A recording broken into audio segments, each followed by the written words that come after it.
It's March 5th here in Seoul, and I'm Kim Dami. We begin with the stories making the headlines at this hour. Starting with tariff retaliation following Trump's tariff salvo. Canada and China hit back with their own measures targeting the U.S. immediately after U.S. President Donald Trump's tariffs took effect on Tuesday. Now, Trump says he'll slap retaliatory levies to equal what those countries do. Ukrainian President Volodymyr Zelenskyy has called for a partial truce to secure peace in his country after Trump halted military aid to Ukraine. The two leaders are reportedly planning to sign a much-debated minerals deal on Tuesday. South Korea's economy grew 2% last year, in line with what the central bank expected back in January. The gross national income per capita came to $36,624, up 1.2% from a year earlier. After Trump's tariffs took effect on Tuesday, those countries that are affected have been replying with their own retaliatory measures. Canada, Mexico, and China have been firing off retaliatory tariffs, causing Trump to fire back. Our An Sung-jin starts us off. Canada, Mexico, and China have been gearing up for retaliatory measures after U.S. President Donald Trump's tariff impositions began on March 4th, local time. Trump cited the failure to hamper drug trafficking, especially fentanyl, into the U.S. as a major reason for the tariffs. However, Canadian Prime Minister Justin Trudeau refuted the claim and said it is false to say that Canada was unwilling to help. Canada immediately imposed 25% tariffs on $20 billion of U.S. imports and will pursue several non-tariff measures as well. The United States launched a trade war against Canada, their closest partner and ally, their closest friend. But in the meantime, our tariffs will remain in place until the U.S. tariffs are withdrawn, and not a moment sooner. Trump immediately backfired as well. He referred Trudeau as Governor Trudeau and further added that retaliatory tariffs from Canada will only result in another round of immediate reciprocal tariffs increased by the same amount. Mexico said the U.S. import taxes had no justification and pledged to give details on retaliatory measures during the weekend, vowing to respond with tariff and non-tariff measures. Nobody wins this decision. On the contrary, it affects the people we represent. China is also expected to levy import taxes of 10 to 15% on some U.S. goods, including American beef, dairy, and agricultural products starting from March 10th. As the U.S. will be levying tariffs on crop purchases as well, starting from April 2nd, this may further startle the world economy and escalate into a global trade war. An Sung-jin, Arirang News. And concerns are lingering that Trump's merciless tariffs could spill over to South Korea. But Korean trade authorities are taming those worries, saying a communication channel is ready with the U.S. to discuss tariffs. Our Moon Hae-ryun has the details.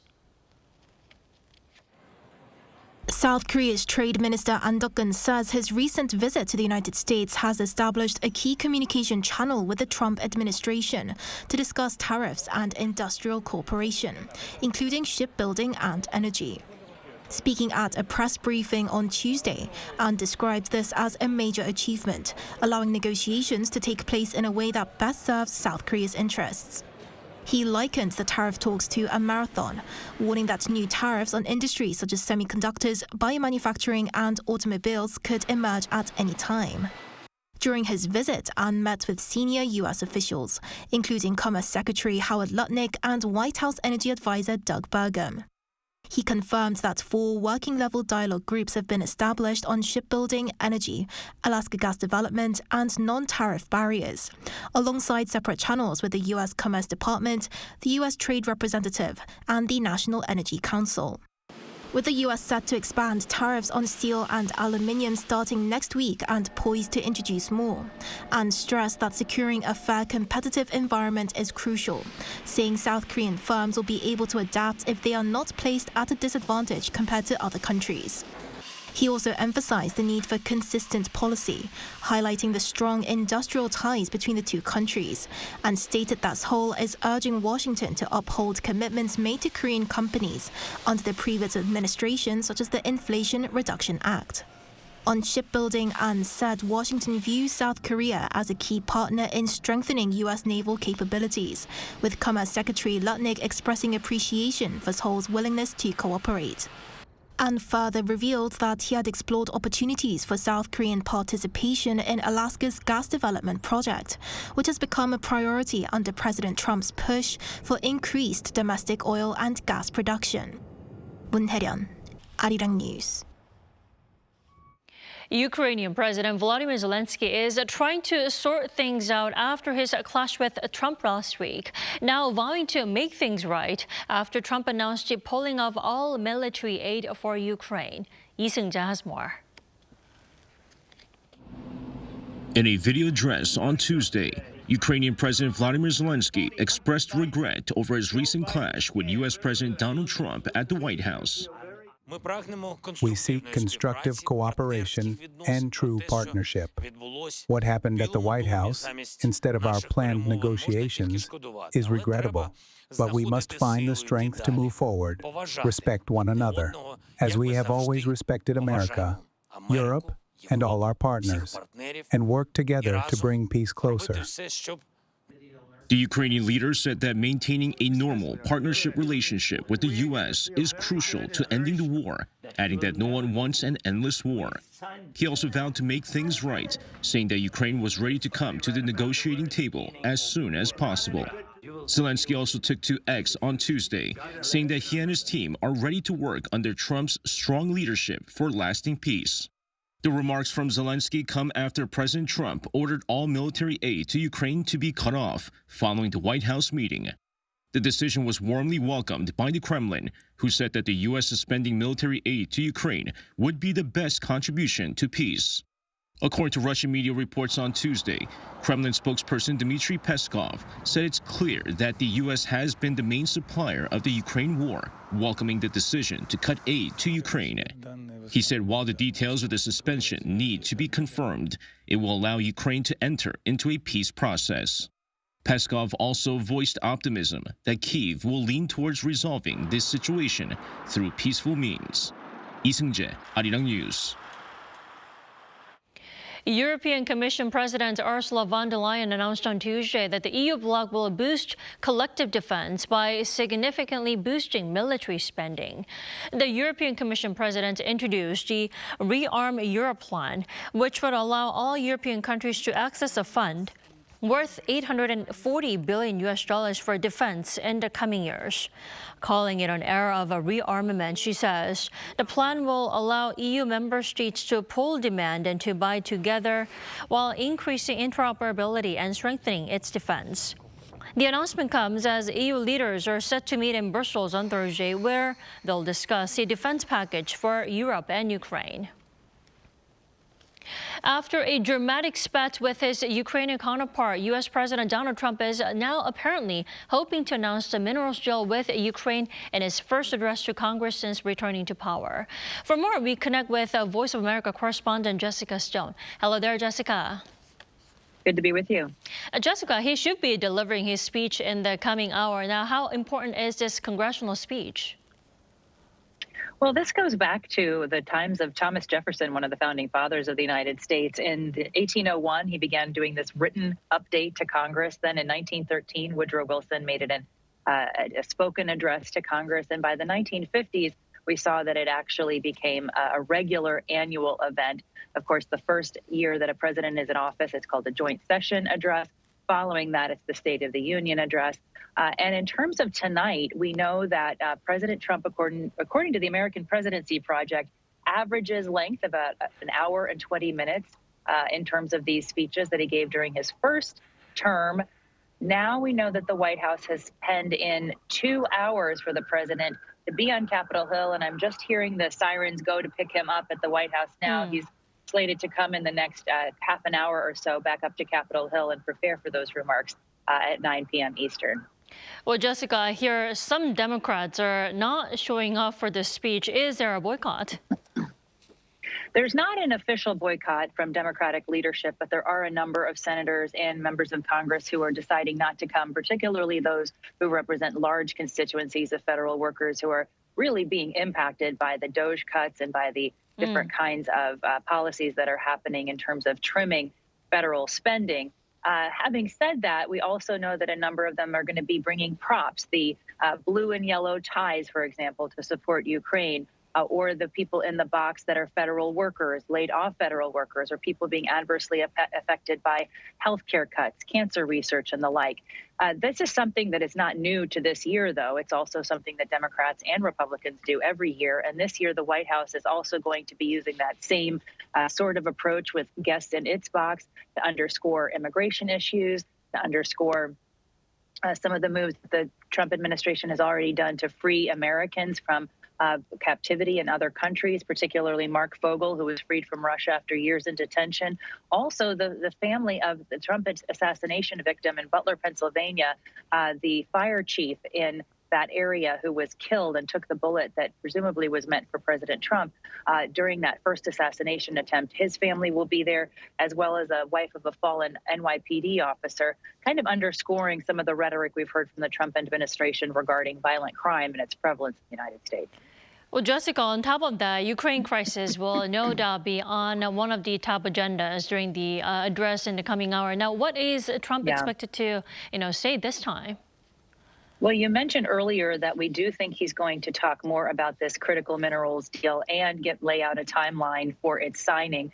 We saw a lot of movement in terms of what the Kremlin did today, as your reporters outlined, as well as what Volodymyr Zelenskyy did with that expressing regret, saying he's ready to sign the deal just hours after the president stopped and paused military funding to Ukraine.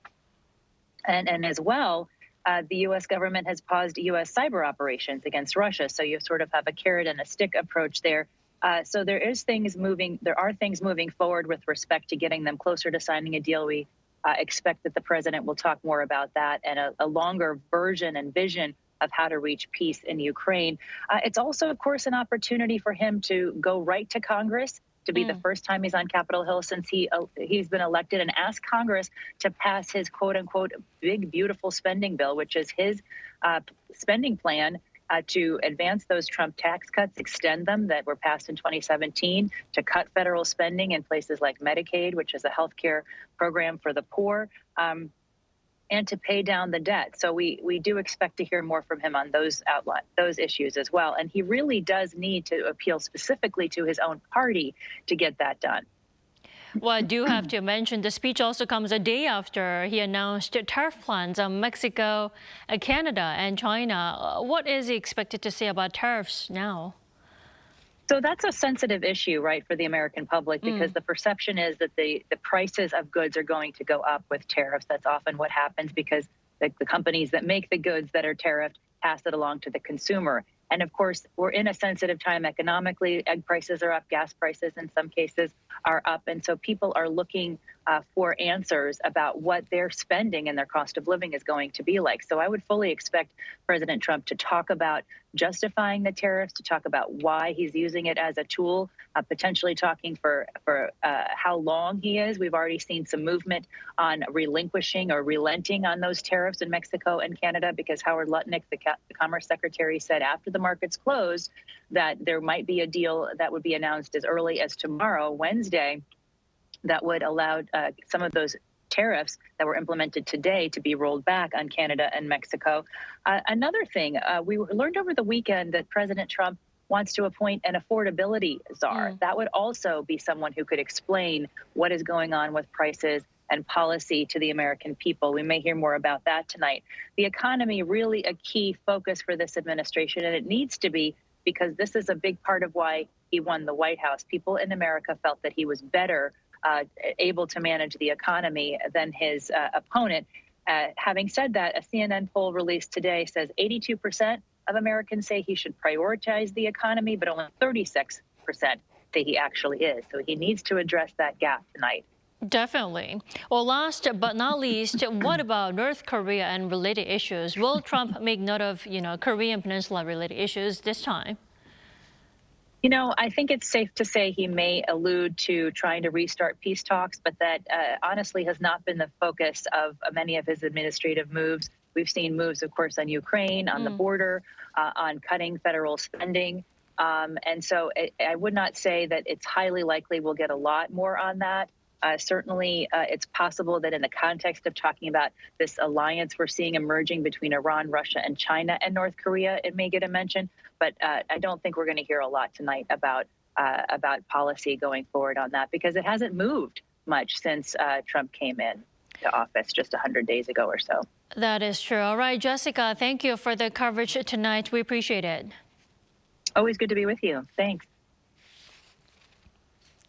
In the meantime, nominee for U.S. Undersecretary of Defense for Policy, Elbridge Colby has voiced uncertainty over security cooperation between South Korea, the U.S. and Japan.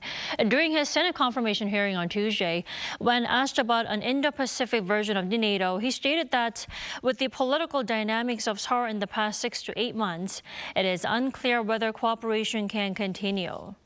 He did add that he isn't against the idea of the multilateral alliance, but he is skeptical on whether the alliance would be as ambitious as NATO. This comes as Colby argued that the U.S. couldn't focus on everything at once, though adding that it wouldn't want North Korea to take over South Korea.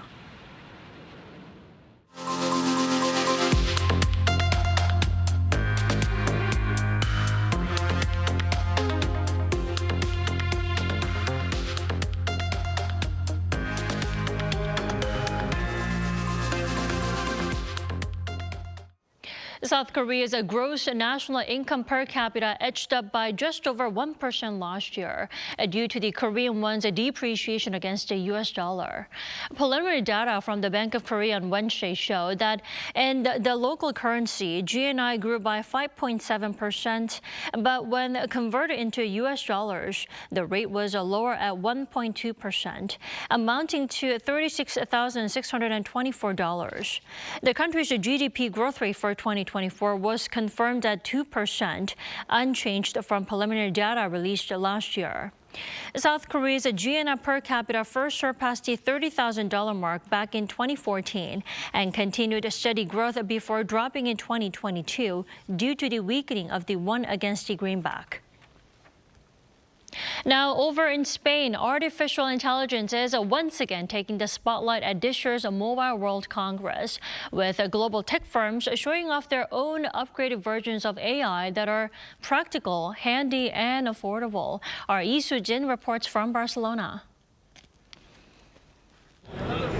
Thousands have once again made the annual pilgrimage to Barcelona for the latest innovations in mobile devices and telecommunications. And at the 2025 Mobile World Congress, one theme dominates: artificial intelligence. It's basically every booth that you are crossing is the one about AI integration. So it's all about AI mostly.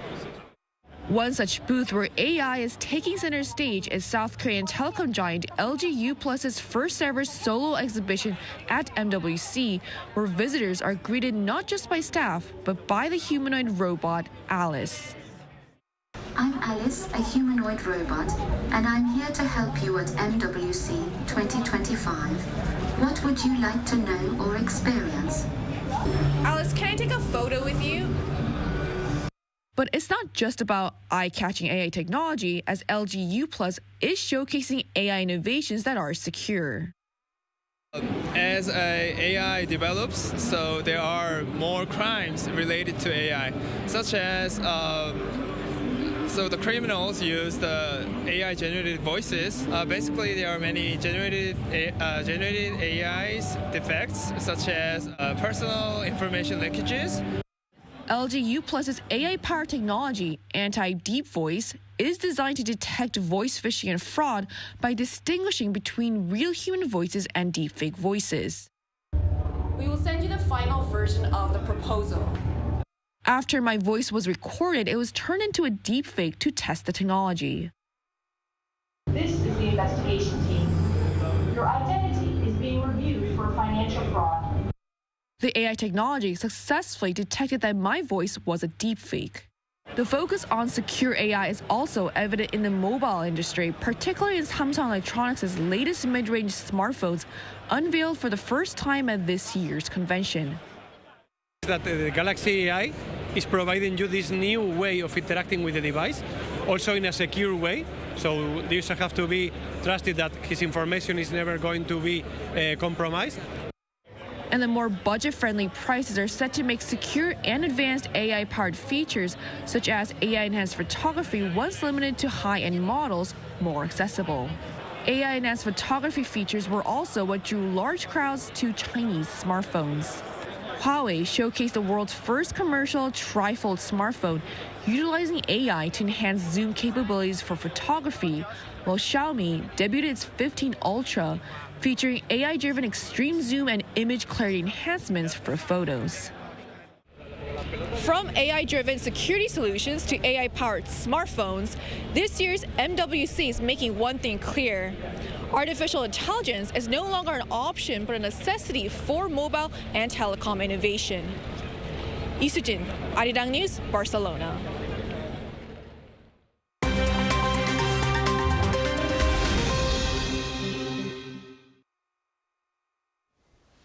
Good morning, I'm Yoon Se-young, and this is The World Now. Russian President Vladimir Putin has held talks with Myanmar's military leader.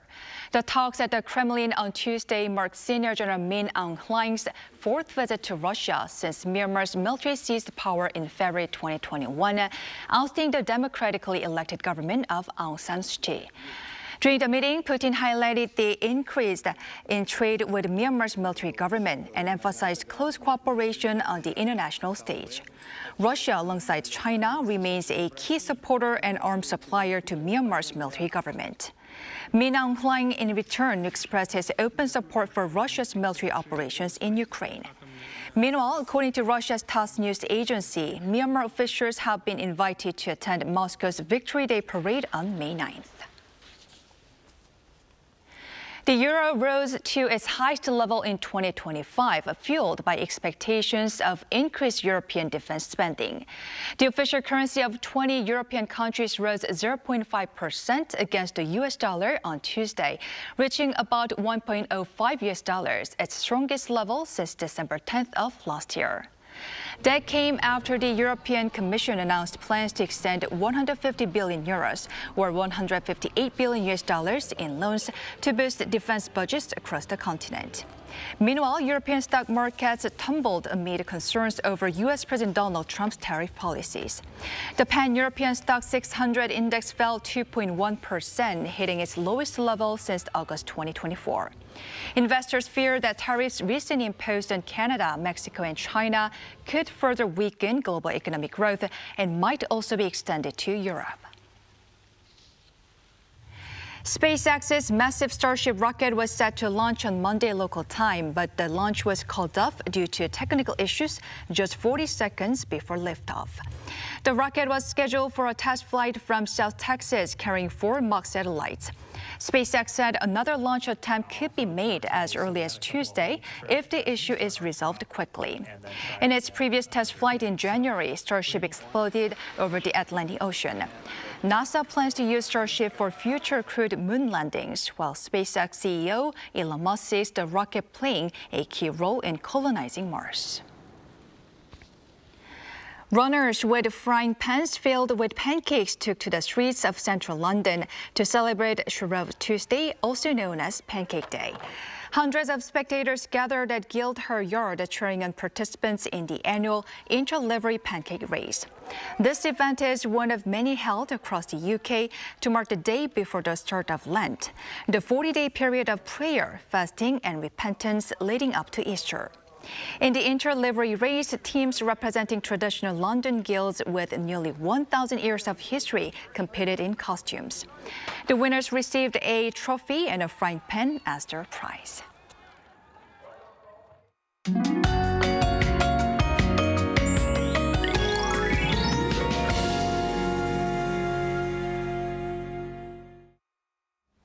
After some rough winter weather conditions yesterday, we will be rewarded with spring-like conditions from today.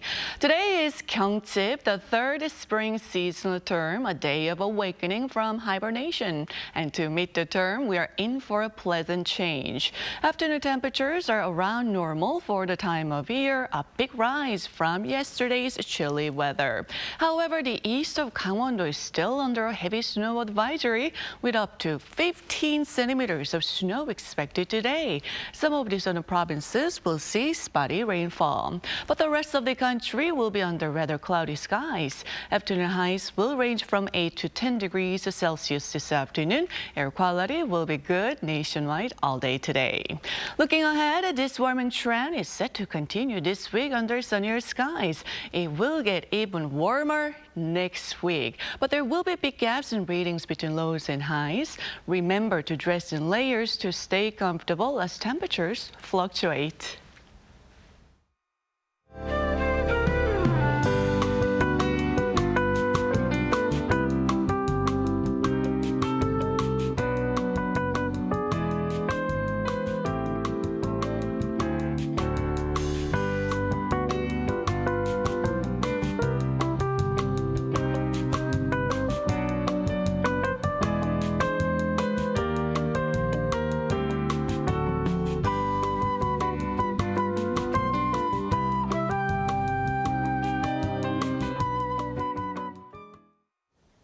That is all we have for this morning. Arirang News will be back at 5 p.m. Korea time. Thanks for watching.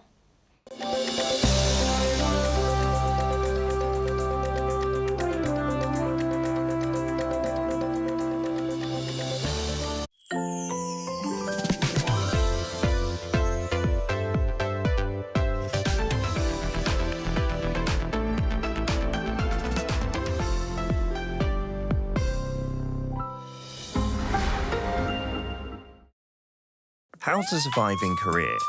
One room. So, you're surviving in Korea if you've signed a contract for a one room. Obviously, you're a pro. But the real deal begins now. Step 1. Housewarming. No need to buy toilet paper, diffusers or hand soap. You'll get them soon enough as housewarming gifts. And some are bound to pile up. There's nothing better to serve your guests than milpaeyu nabe. If you have Korean friends coming over, don't forget the extra garlic. Step 2. Garbage disposal. With great power comes great responsibility. You've had a good time, so let's get to work. It might be tempting to sweep everything into a trash can, but you have to separate your garbage. Not bothered? Beware that negligence is punished with a fine or public humiliation. Step 3. Drying rack. You're excited to live alone in Korea, but the fate of these items, hanger, storage, or a hanger. Go get fresh coffee outside. Jogging doesn't cost anything, and nothing beats instant rice. But keep one item around so that you don't get too lonely. Step 4. Pros of living alone. No mum. Cons of living alone. No mum. A new towel doesn't magically appear. You have to do the laundry regularly. If anyone gives a towel as a souvenir, take it. Get rid of mold immediately. Don't be lazy with the vacuum cleaner. Housework is an endless affair. Overwhelmed? Give your mum a call and thank her for everything she's done. Did you survive in your one room? Wait, you have an unwanted visitor. Call someone you fancy. Could be the right person for the job.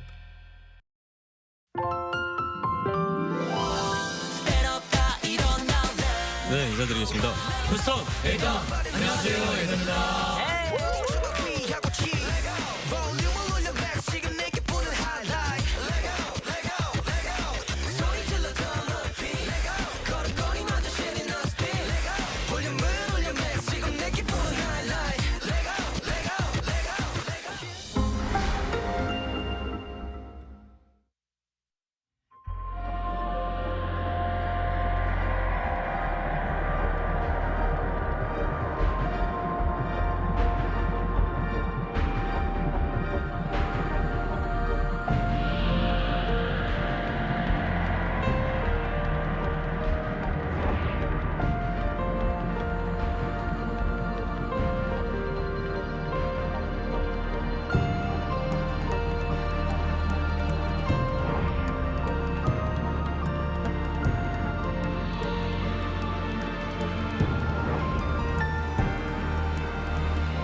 We're here to bring a new type of news show. New insights, new styles, and new topics every day. We are News Generation. Bring news just for you. It's Wednesday, March 5th here in Seoul. I'm Song Yujin, and great to have you with us on News Generation. Joining us today is Park Ki-yoon. It's always good to be back. It's always good to have you back. And Im Sang-yeon. Happy Wednesday. Happy Wednesday. Now, both are here to speak on behalf of those in their 20s and 30s. So we're going to begin with our show with our keyword news. Our keyword for this Wednesday is social media. A new survey by the Korea Press Foundation reveals an interesting paradox, which is Gen Zers, despite being the most active users of social media, they have the strongest distrust toward it when it comes to obtaining information on social issues like the news. 33.2% of Gen Z respondents said they do not trust social media as a reliable source of news, with video platforms and online communities ranking close behind in terms of distrust.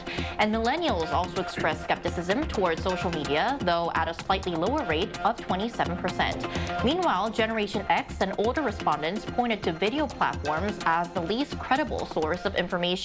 So as part of this generation, I would like to ask you, do you relate to these findings? And why do you think the younger generations, despite using social media the most, they tend to distrust it when it comes to getting news or obtaining information? Well, I can definitely relate to this trend. I think the fantasy of social media is starting to slowly fade out because there has been attempts of creating fake news as well as spread of misinformation throughout social media platforms.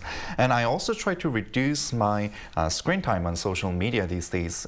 And it's not only because I can no longer trust the news that are posted on the social media, but also some of the news are quite exaggerated. And we call this the clickbait, which is writing provocative headlines to allure more readers so that the reporters can get more clicks and views for their news posts. So basically, I think these kind of misinformation and exaggeration of the news articles are what makes people to actually lose their faith in social media platforms. Right, and I think that they know more that misinformation and exaggeration is out on social media because once again, they are the most active users. So they definitely know more about it when it comes to obtaining information through these platforms.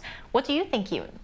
I'm on the same page as Hang-yeok. I have refrained from using social media recently for my mental health and physical health, and I feel so much better actually. It feels like I'm actually living the real life outside my smartphone. And when I do look for information, even if I do come across information on social media first, I would always cross-check with different news outlets, including Arirang, of course. And I think the younger generation may have been exposed to social media too much from a very young age, just growing up. They were just brought up with their phones in their hands. And I think like the sources they receive, it could be very misleading. And just like what Sang-yeok said, it's exaggerated, and once they click it, it's very different to the actual factual news. So I think many youngsters have kind of realized that a lot of news on social media is very provocative and, of course, misleading, which causes misinformation as well. So I think they've come to realize that,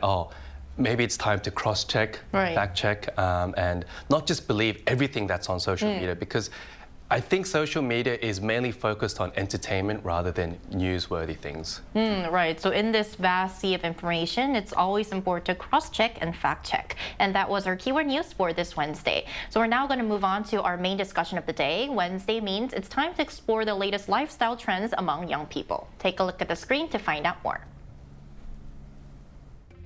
Last week, we discussed how buy now, pay later services are becoming increasingly popular among young consumers. While these services can be convenient when managed responsibly, the real problem arises when people can no longer keep up with their payments. But being in debt doesn't mean it's the end of the road. Today, we are turning our focus to debt relief programs, how they work, what support they offer, and what young people think about them. So, as just mentioned, last week we talked about the status quo of how more young people are drowning in debt. And today we're going to talk about some measures that aim to rescue them. So these programs aim to help those in debt regain financial stability, once again called debt relief programs. So Kyun, could you start us off by walking us through the latest data, once again, on rising debt among young people and some of the most widely used debt relief programs here in Korea? Sure. As we discussed last week, the outstanding household debt for those under 30 has surged by 25% over the past 5 years. And the number of people in their 20s using the personal workout program that we just talked about, which is a system supported by a credit counseling and recovery service that helps individuals with overdue loans of more than 3 months restructure their debt, has also increased. And the total amount of debt relief granted to them exceeded 1 billion won last year, almost $69 million, marking a 102% increase over the past 4 years. Now, let's take a look at the screen for more details of people under 30 receiving debt relief. The total debt relief amounted to $37 million back in 2020. However, the amount increased twice as much in just 4 years to $75 million. And it is very important to keep in mind that the debt paid back by the Credit Counseling and Recovery Service is actually a government-run organization, meaning that the money that's actually paid to relieve these people in debt is actually tax money paid by all the citizens of Koreans. And this includes those who are actually in debt, who have been paying back their debt or still is paying back their debt in due manner without actually asking for help from these kind of programs. Right, and this is a reason why some are raising eyebrows over the necessity or providing these debt relief programs. So Kyun just mentioned individual workout programs, but there is actually another major debt relief program that a lot of people in Korea who are struggling with debt are using. So Sang-yeol, please tell us more about that. Yes, so I think I must first explain about the personal debt recovery program. It's run by the government. It's basically a debt adjustment programs that exempts people from paying the remaining amount of debt if they pay a certain amount over the next 3 to 5 years when they are unable to repay the full amount of their debts. And half of the applicants turned out to be the MZ generation. So while people in their 40s and 50s usually borrow loans for acquiring living expenses, most of those in their 20s and 30s are actually applying for loans for their investments in stocks or cryptocurrencies. And it seems many ended up buried in debts by heavily investing in risky stocks. And the numbers that Kyun just mentioned show that. So to sum it up for our viewers, the workout program is a voluntary agreement with creditors, and it mainly focuses on the payment terms rather than wiping out debt. Meanwhile, the personal debt recovery plan, which is also called individual rehabilitation, is a legal process that requires court approval and partial debt forgiveness. It offers it after completing payments. So before we dive deeper into today's topic, we're first going to get a better understanding on how these programs actually work in detail. And to do that, we're going to bring in an expert to our talks. We'll be back after the break.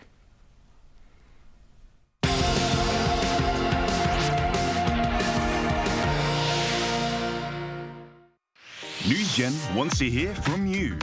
Go to YouTube and search our channel Arirang News.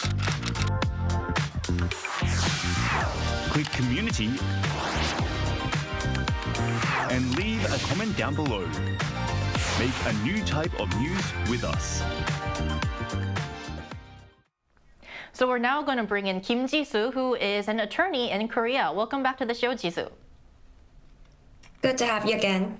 Great to have you back. So Ji-soo, our panelists quickly mentioned two key debt relief programs available in Korea, which is the individual rehabilitation plan and debt workout plans. So could you explain how they work specifically and under what circumstances they are typically used or preferred? Sure. So both programs are intended to help people who are suffering from debt, but they kind of work in a different ways. So first, individual rehabilitation is a court-supervised process, like you mentioned. So the court steps in to shield debtors from legal actions such as wage garnishments and asset seizures. So from there, the debtor follows a structured repayment plan, usually lasting 3 to 5 years. And compared to that, debt workout plans take a little bit of different approach. It is managed by a credit counseling and recovery service. So they rely on direct negotiations with banks rather than the court intervention. So this program helps by lowering interest rates and extending repayment terms or even reducing the total amount of debt. So in short, individual rehabilitation program provides a legal protection, whereas to debt workout plan offers a more flexible, privately negotiated solution without any court intervention. Thank you for easily summarizing that. Jisoo, are you seeing an increase in young applicants for these programs? And if so, what do you think is driving this trend? So definitely, young people are literally drowning in debt like never before. The reasons are clear. And before we delve into the reasons, first, they mostly fall into these three main categories. First, some default on loans as small as $1,000, unable to cover even basic repayments. And secondly, there are groups that are shut out of traditional banks, so they are forced into predatory lenders with crushing interest rates. And lastly, there are groups who are suffering from student loans and student debts, making them financially challenged from the very start of their social lives. So low income, no assets, and rising interest rates trap them in a vicious cycle. And unlike older borrowers with financial cushions, they have no safety net for all. So with limited financial options, debt grows faster than they can repay. So what starts as a setback turns into long-term financial distress. Okay, Jesus, thank you for the explanation. But the problem here is that some argue that government-backed debt relief programs create moral hazard, essentially questioning whether it's fair to assist individuals who have accumulated debt through risky investments rather than unavoidable circumstances like students' loan you just mentioned. Then what are the broader social costs of operating these programs? Well, first of all, the social cost is presumably you can expect is a public backlash. So a lot of people who played it safe will gonna feel cheated. So for example, there are homeowners paying high interest will feel frustrated if their tax goes to bail out investors instead of easing their own burdens. And the fairness issue will gonna grow and it's gonna crash our societies overall. And moral hazard also follows. So when bailouts become routine, responsibility fades and hard work loses its meaning when the government picks up the tab. However, I believe that the issue isn't about the program itself. So it is for those who try to exploit it. And the real problem is people drowning in small debts. So not speculators looking for a loophole. And many young borrowers default on under $1,000, as I mentioned before. So they aren't gaming the systems, so they simply can't pay. And it is important for us to fix targets for those who are really in need, and relief should go on to those who truly cannot afford the payments at all. So it's going to keep the cost down and fairness issues intact. All right, Jisoo, thanks so much for joining our show today. I always appreciate your insights. Thank you for having me. Thank you. So we're now going to shift our focus and talk more about public perception. As we mentioned earlier, public opinion seems to be divided. So Kyun, how do young people generally feel about these programs? Do they see this more of as a safety net, or do they see this kind of as an unfair assistance plan? Well, initially, the individual rehabilitation program was established to address the socio-economic challenges posed by debtors who have lost the ability to repay their loans and can no longer fulfill their roles in society, which are mainly the younger generation. The idea is that government intervention to restructure debt is more desirable than allowing unpaid debt to accumulate, which would increase socio-economic costs. So if the number of individual debtors continue to rise, the national economy could also be at risk, making such a system very necessary. And more importantly, this program is essential for those who are completely unable to repay their debts. For instance, if someone has fallen victim to 전세 fraud or has taken out loans for living expenses, but is suffering from excessive debt collection by loan sharks, legal protections must be in place to prevent further harm.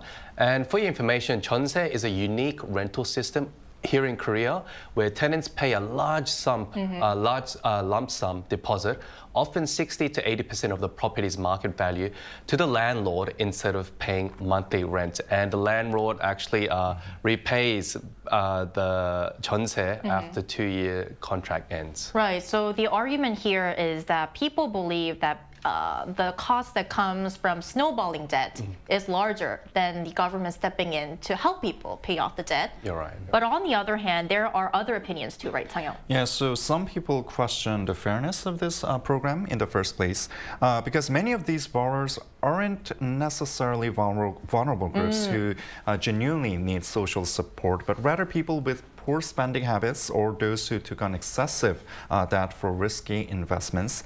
And it's raising concern about this unfair treatments to those people who actually made the investment with their own savings in the first place. So if you consider all of this, many people point out that it would be unfair to those people who invested with their money, and if the government just gives support to those who make aggressive investments. Some also point out that it would create bad spending habits throughout the society. And there's criticism that these policies could also encourage debt-fueled investments, which means that people could blindly just apply for this recovery program after spending their fortune on risky investments. And another concern is that the idea of the government will bail me out if I fall into debt. And this could, of course, foster misguided financial mindsets. And this will obviously increase the moral hazard in the society as well. Because for some, they might not thoroughly think it over when making big, risky investments. And also, for most people, they kind of view that these investments are not really necessary debts. Unlike student loans. Because it was their choice to make risky investment. So to get a broader sense of public opinion, we also asked our viewers for their thoughts. We conducted a poll on the Arirang News YouTube channel with the following question. So the question was, do you think it's justifiable for debt relief programs to cover debts accumulated through high-risk investments in stocks or cryptocurrency rather than necessary expenses like student loans or housing? If we look at the results, 89% said no, it's their choice, so they should take responsibility, while 11% answered yes, they deserve a second chance. And we're going to take a look at some comments. Our first comment for this Wednesday is Benny D97. No, because I think investors need to face the consequences of what they did so the government can prevent further damage. Roddy Russell Jr. 93 says, early investors weren't aware of the risk, but now we are. They should invest responsibly. Our final comment for this Wednesday is by Idrasol 99. It depends on the type of support the government provides. Reducing interest rates to help them repay is reasonable, but outright debt forgiveness shifts the burden to society, which is unfair. We're now going to take a look at the situation in other parts of the world. So are we seeing similar debt relief programs in other countries, Kyun? Yes, other countries have also faced social issues related to personal debt and have experimented with various debt relief policies. In the United States, for example, following the 2008 financial crisis, the government implemented a mortgage modification program, injecting $30 billion to provide debt relief. And this in turn helped quickly reduce the household debt ratio. So it has worked in the past in the States. I see. Then could you give us some other examples too? Yeah, so let's move the world map to Europe. We have Iceland and the UK, and these countries are often cited as success stories for their debt recovery programs, as they effectively reduced household debts by using systematic financial support. On the other hand, Spain also implemented similar programs due to high debt burdens in their society. But as financial companies and institutions suffer from aggravated financial burden, it eventually led to slow debt reduction and sluggish economic recovery. Once again, which leaves us with a lot to think about. Now, at the end of the day, nobody wants to struggle with financial hardships such as debt, but life is unpredictable and anyone can find themselves facing debt at some point in their lives. So what do you think is the best approach to debt management? How can young people avoid falling into a big financial crisis while still making investments or purchases that are necessary? That's a very good question and a very difficult one to answer. But I think we're currently living in a world of uncertainty with ongoing wars, including a tariff war, extreme climate changes, and even a political turmoil that is yet to be settled here in Korea. And I think furthermore, young people had to go through COVID-19 during the most important years of their growing up as adults. And I don't think they were fully prepared to adapt to the new norm. And on top of that, we had the economic downturn. So it didn't really help the youngsters to really adapt to the new change. And they were very easily influenced because rising house costs, and they were very discouraged to live a proper life like their parents. So they fell into the trap of this high risk, high return in a short amount of time investment method. And I think this could have been very much prevented if they had been better educated in school instead of, I got nothing against math, science, but if they were taught more practical things in life, you know, how to save up money, how to spend your money, financing that as well, and like reading the global economy as well. So I don't really blame the youngsters for making these kind of mistakes, but because we have the government, there's always a second chance. I think if they do receive the second chance, they should really learn from what they made, the mistake they made, and make a better, wise decisions moving forward. But there are also like fairness issues that comes to the surface. But I think, I mean, they're still young. Give them a second chance to amend their mistakes moving forward. I think that everybody deserves a second chance, but don't exploit these opportunities by making very big, risky investments. What do you think, Sang-yeop? Yeah, so if I just echo what Kyun said and what Jisoo mentioned in the interview, so the program itself doesn't have any faults. It's actually those who try to exploit the existing program. So I think the most idealistic support program would be to block people from drowning into that in the first place. And especially, I think government should at least provide a minimum amount of support to the vulnerable groups when it comes to their household spendings. And as for financial institutions, I think more regulations should be put in place to set back people from making aggressive investments in cryptocurrencies and stocks. Because as we know that Bitcoins are going viral across the globe, these kind of new assets are still questionable when it comes to their credibility. And as individuals, maybe we can help or we can work on building our financial literacy. And that's all we have for today here on News Generation, but we will be back tomorrow at 10:30 a.m. Korea time. Great, then thanks today to Park Kyun. Always a pleasure. Thank you, and Im Sang-yeop. Thanks for having me. Thank you, and to our viewers, thank you for tuning in today, and please look forward to more topics we have throughout the week. We are News Generation.